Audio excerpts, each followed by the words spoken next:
मैं लगभग 2.5-3 साल का था, लखनऊ में मेरा जन्म हुआ था, पिताजी का देहांत जल्दी हो गया था और कुछ फैमिली सर्कमस्टांसेस ऐसे रहे कि फिर मैं मदर के साथ भी नहीं रह पाया और उसके बाद कुछ समय चाचा के साथ काफ़ी समय जीवन में बिताया, दादाजी के पास बहुत समय बिताया, अलग अलग स्कूल बदले, दिल्ली पहुंचे। मेरा लाइफ थोड़ा स्ट्रगल रहा बचपन। एथलेटिक्स में मैं I was a national runner, मैं बेंटम वेट कैटेगरी में थोड़ा मुआय थाई बॉक्सिंग भी किया और कई गेम्स में मैं पार्टिसिपेट किया और थोड़ा बिजनेस के प्रति नेचुरल फ्लेयर भी हो गया था। मैंने पहला ही अपना ही छोटे छोटे पार्ट टाइम अपने बिजनेस शुरू कर दिए थे। अपनी कॉलोनी में पर्चे छपवा के होम ट्यूशंस का काम भी शुरू कर दिया था, जिससे मुझे कुछ इनकम होने लगा। ये कॉलेज टाइम में मैं क्या करता था, शाम के समय डिक्शनरीज का एक बड़ा बैग लेके जाता और मेरे ख्याल है, मुझको याद है, एक डिक्शनरी पे मुझको 25-30 रुपया बचता था और अगर ज्यादा बेच दूं तो 50 रुपया तक बच जाता था। 600 रुपए की एक डिक्शनरी होती थी बड़ी। एक्चुअली क्या हुआ, मैं देखिए क्या बोलते हैं ना, वो आवश्यकता ही आविष्कार की जननी है। मेरे को उस समय चैलेंज था, पैसे नहीं थे हाथ में। मैं सोचा अगर ट्यूशन सेंटर खोलूंगा तो केपेक्स लग जाएगा, कुछ कैपिटल एक्सपेंडिचर हो जाएगा, तो कैसे asset light fly light model पे जाएं।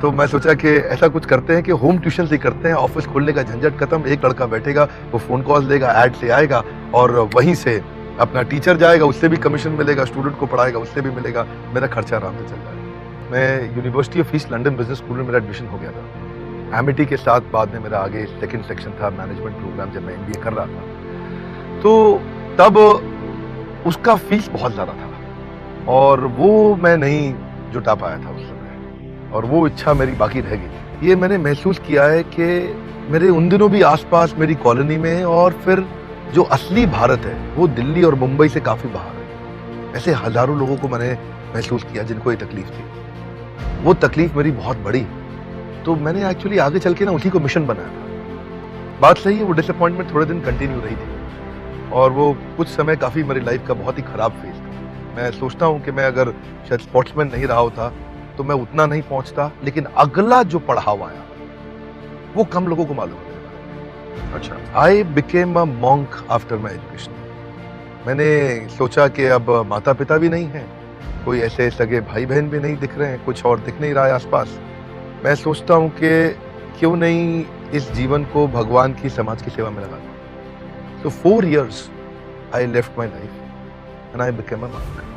भगवद गीता में कृष्ण ने ऐसे ऐसे श्लोक बताए हैं जहां पे अर्जुन वास्तव में बहुत डिप्रेस था और जो खड़ा हुआ वो मैं महसूस करता था। और वो मैं महसूस करता था कि शायद मैं अर्जुन तो नहीं हूं, लेकिन अर्जुन की तरह सुनने का प्रयास करूं। और वहां से ऐसा इंस्पिरेशन मिला कि कृष्ण ने मतलब जगह जगह बताया कि एक होपलेस एंड को एंडलेस होप कैसे बनाएं, एक ब्रेक डाउन को ब्रेक थ्रू कैसे बनाएं, क्राई नहीं करना है, ट्राई करना है। और भगवद गीता के बारे में मैं काफी कॉलेजेस में जाके, कहीं कॉर्पोरेट्स में जाके, while wearing dhoti kurta, while wearing the robes, I used to go and deliver speeches there. और बाद में मेरे गुरुदेव ने मुझे कहा कि आप ज्यादा अच्छी सेवा कर सकोगे जब आप बाहर संसारी जीवन में रहोगे। यहाँ पे रह के आपकी लिमिटेशंस, वो ब्रह्मचर्य आश्रम में जो इंद्रियों को, सेंसेस को, डिजायर्स को कंट्रोल करके, डिसिप्लिन में रह के, सुबह अर्ली मॉर्निंग उठ करके साधना करके, उसके बाद ताकत अपनी बिल्ड करके, मेडिटेशन साधना के बाद फिर दिन भर का काम करना। कृष्ण कहते हैं गीता में कि पहले मेरा स्मरण करो, उसके बाद कर्म करो, युद्ध करो। अर्जुन को बोला माम अनुस्मर युद्ध च, पहले अनुस्मरण मतलब रिमेंबर मी, देन युद्ध। तो मेरा युद्ध जो है वो तो ट्रेनिंग इंडस्ट्री का युद्ध है, लोगों को एंटरप्रेन्योर बनाने का। कोई भी स्टार्टअप और बिजनेस में 2 चीजों का चैलेंज होता है, एक पैसा और एक मैन पावर। तो क्या किया क्या? ऐसा था कि जब हायरिंग कराना मैंने शुरू में, तो लोग आते थे, इंटरव्यू देते थे, छोटा सा एक कमरे का ऑफिस देखते थे, ऐसा ऐसा करके, और उसके बाद मैं उनको बोलता था बड़ा सपना है, बहुत बड़ी कंपनी बनाएंगे, पूरे देश में परिवर्तन लाएंगे। तो फिर ऊपर देखते थे एसी नहीं लगा है, इधर आजू बाजू देखते थे कोई आदमी नहीं बैठा, तो चले जाते थे, नेगोशिएट भी नहीं करते थे सैलरी। तो ऑफिस छोटा था, बाथरूम नहीं था वहां पे, पब्लिक वॉशरूम में जाना पड़ता था। शुरू शुरू में मुझे याद है कुछ दिन तो ऐसे थे कि मैं अपने ऑफिस के एम्प्लॉइज को वॉशरूम में जाने का टाइम बताया था, ये टाइम पे आप वॉशरूम जाया करो। उससे पहले मैं क्या करता था एक्चुअली, उससे पहले मैं खुद जाके पहले वॉशरूम धोता था। लेकिन मुझे ये डर था कि आज अगर मैंने वॉशरूम इनके लिए धोया नहीं ना तो ये मेरे को छोड़ के चले जाएंगे।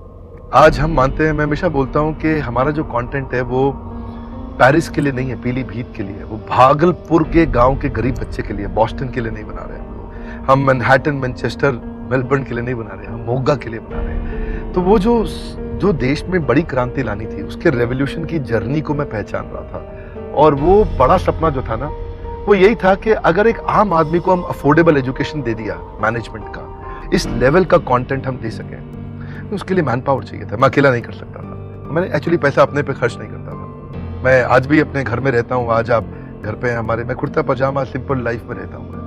मैं अपने पे खर्च नहीं किया। मैं चाहता था कि एम्प्लॉइज को रिटेन करें, और फिर धीरे धीरे धीरे अच्छी मैन पावर आई, उन्होंने हमारी वैल्यूज देखी। एक दफा कुछ ऐसा गलती हो गया था मुझसे, और ऐसा समय आया था, 2016 की बात है। उस समय मेरी बड़े बड़े 5-6 बड़े कॉर्पोरेट के प्रोजेक्ट थे, और अचानक कुछ ऐसा हुआ कि मेरे 6 प्रोजेक्ट इकट्ठे खत्म हो गए बिना पैसा दिए। 3-3 महीने का पैसा पेंडिंग था, और मुझे अचानक पता चला कि 3-3, 4-4 महीने से पैसा आया नहीं, और क्लाइंट ने अचानक ईमेल करके बोल दिया कि हम प्रोजेक्ट डिसकंटिन्यू कर रहे हैं। और अचानक कंपनी में सब हड़कंप हो गया। हमारे यहाँ तनख्वाह देने की तारीख थी 7 जुलाई।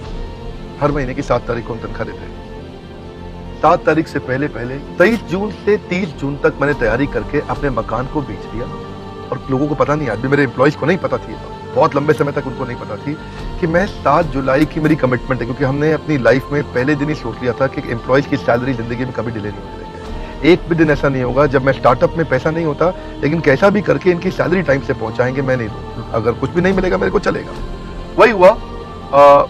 7 तारीख को सबको सैलरी मिली, लेकिन धीरे धीरे लोगों को पता चल गया था कि हालत खराब है कंपनी की, बहुत हालत खराब है। और वहां से मेरा वो जो भगवत गीता की ताकत थी ना, वहां से मैं फिर से खड़ा हुआ, और 3 से 4-5 महीने के अंदर अंदर हमने कंपनी का फिर से टर्न अराउंड आ गया। Bounce back. ये मेरे ख्याल में ये क्षमता लोगों के पास है, पर वो जल्दी से सामने वाले अंधेरे को देख के घबरा जाते हैं। ज्यादातर बिजनेसमैन क्यों फेल होगा? उसको दूर की जर्नी नहीं दिखती, उसको समझ नहीं आता कि ये जो अंधेरा है, इस अंधेरे में मैं कहाँ जाके निकलूंगा, और वहां वो घबरा के खत्म हो जाता है।